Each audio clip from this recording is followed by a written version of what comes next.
Hello, in this video I'm gonna show you how to take a screenshot on Gigabyte G7. So in order to take a screenshot, you should find the print screen key on your keyboard. If you have a different keyboard layout, like some other language than US, then there's a chance that it may not be named print screen, so you just need to know how it's called in your language. Let me show you the key. So in my case it is here, and if I click on it, it opens the screenshotting tool. So let's click on it. And then you can find the screenshot or screen recording tool. So I'm gonna use the screenshot one. And you also have different options like the rectangle, window, full screen, or freeform.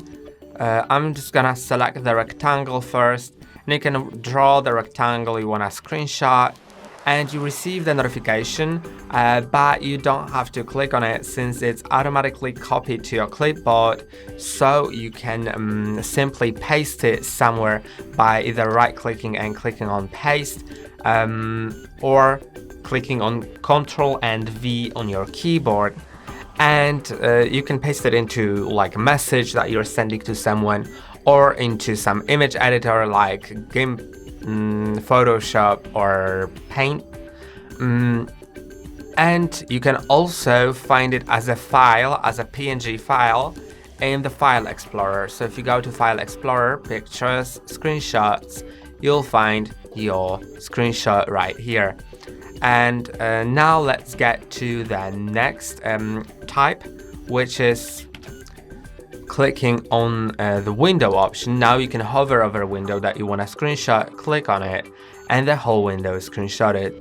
If you want, you can click on the notification because it'll open the Snipping Tool. And the Snipping Tool allows you to simply, this is like for taking another one, so let's omit these tools. But here we have a pen that we can draw with. You can change its colors and the size. Then there is the highlighter, so you can highlight some stuff, and the colors and size can also be changed. There is also the eraser and some measure, whatever. I think you can even rotate it. Yeah, you can rotate it with the scroll, or by sliding two fingers up or down on your touchpad, and that'll let you draw like with that tool, like that. And after editing, remember to either save it or copy it somewhere, so the edited copy is saved. And I'm gonna just select it here. I'm gonna replace the old one, but I could also change the name. Now let's also quickly select the full screen. You can see it takes it right away. And there's also the freeform, which I don't find really useful, but maybe you will in some scenarios. Just draw a free shape. And that's everything about screenshotting on your Gigabyte G7. That's all for today. Don't forget to like and subscribe. See you next time.